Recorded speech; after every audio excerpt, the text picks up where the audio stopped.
Guys! Welcome back to my channel. Okay, so for today's vlog ay bibigyan ko kayo ng update ko ano nangyari dito sa restaurant. At naman nagkakabulol-bulol ako sa sobrang excitement.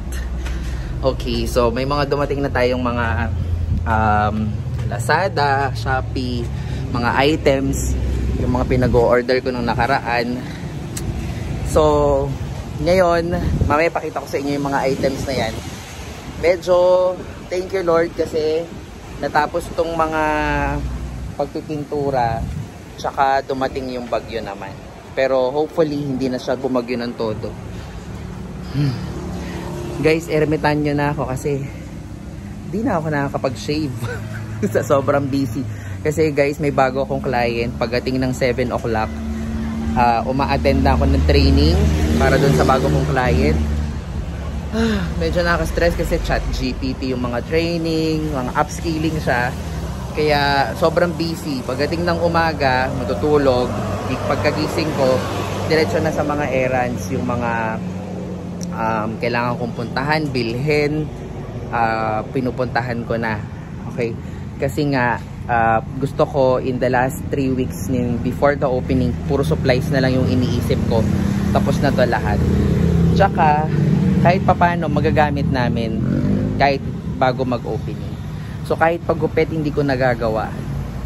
Kasi kagaya ngayon guys, pupunta ako sa bayan kasi bibili ako ng mga plastic cover para makoberan ko tong mga tables. Kasi pag umuulan nasa alfresco, open air, pag nababasa siya, maluluma ka agad, 'di ba? So kaya balutan ko siya. Tapos pagbalik ko dito, ayun, mag-set up ako ng ibang isa-set up ko.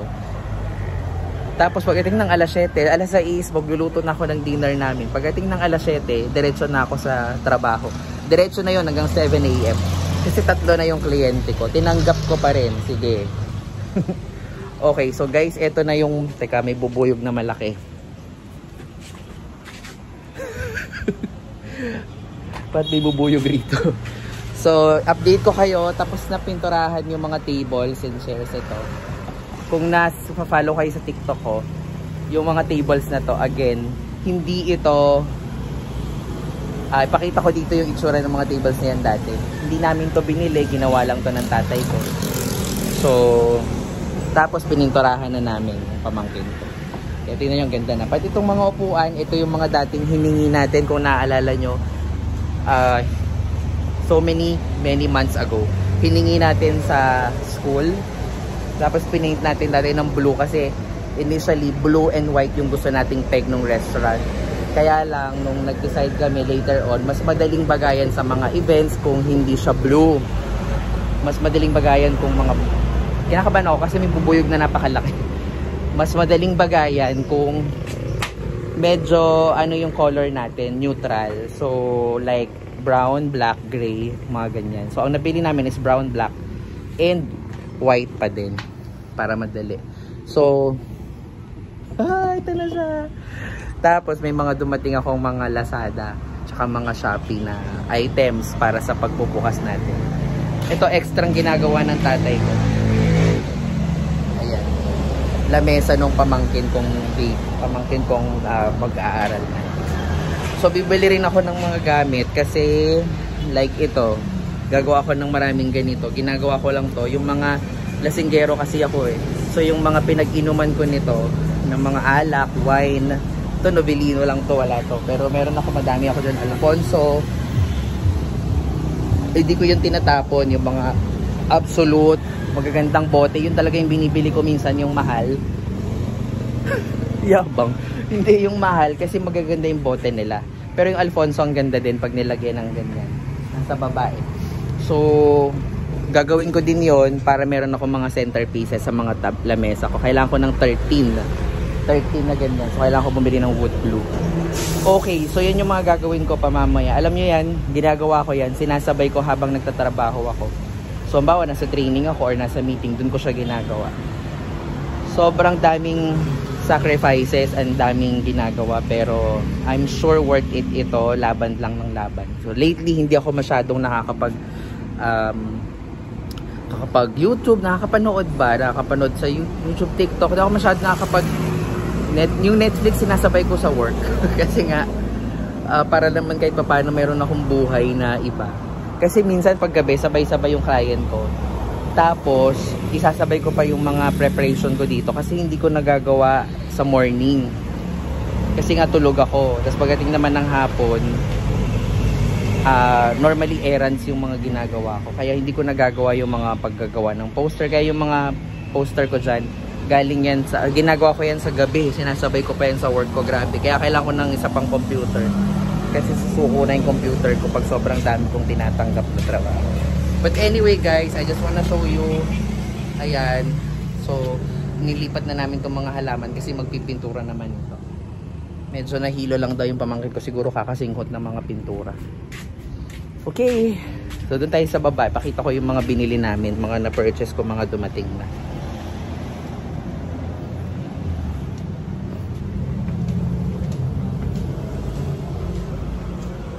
Tapos magdidilig pa ako mamaya. So guys, bumili ako nito, music stand. So Shopee lang yan. Tsaka ito. Mic stand. Para sa banda, mukha namang professional yung mga banda. Tapos dumating na yung mga gamit like yung gagamiting mga plato para sa pag-serve ng food, yung wax paper, hand gloves. Bumili ako ng mga bagong tela para sa gagawing mga flags. Kailangan may mga flags tayo para mas noticeable. Tapos itong mga tarpaulin na pinagagagawa ko, dumating na din. So ako lang nag-design ng tarpaulin na yan. Pakita ko sa inyo. Ako lang nagde-design nito sa Canva guys. So ito yung logo. Up. Tsaka ko na i-reveal yan. Tsaka ko na i-reveal yung logo sa inyo. Ito yung opening.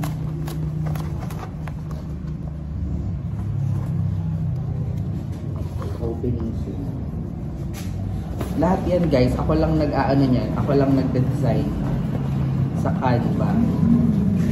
Tapos, ginawa kong model yung mga pamangkin. Ito. Kita niyo ba? Yung mga pamangkin ko, ginawa kong model sa mga tarpaulin. Diba? Yan. So, lahat yan, ako lang din ang gumawa. Diba? So, DIY all around tayo. Social media marketing, accounting, treasurer, financing, isa na lang, driver. Yun na lang ang hindi ko nagagawa. Pwede naman ako mag-drive. Kaya lang guys, anong tawag dito? Ang hirap mag-drive kapag yung utak mo ang daming iniisip. Yun yung lagi kong sinasabi. Siguro makakapag-drive ako kapag medyo nakasettle na yung utak ko sa business, sa trabaho. Siguro that's the only time na kahit paano makafocus ako, makakapag-drive ako ng maayos. Ayan. Anyway, so we're almost finished dito sa buong place natin. Kailangan na lang din yung kitchen, mapatiles ko. And siguro yun na lang ang matitira second or third week of the month. Kasi kailangan ko pa yung pera ko makuha bago ko siya magawa. And then, yun na. Food tasting na kami. Wala na akong problema sa coffee tsaka sa milk tea kasi alam ko na yan.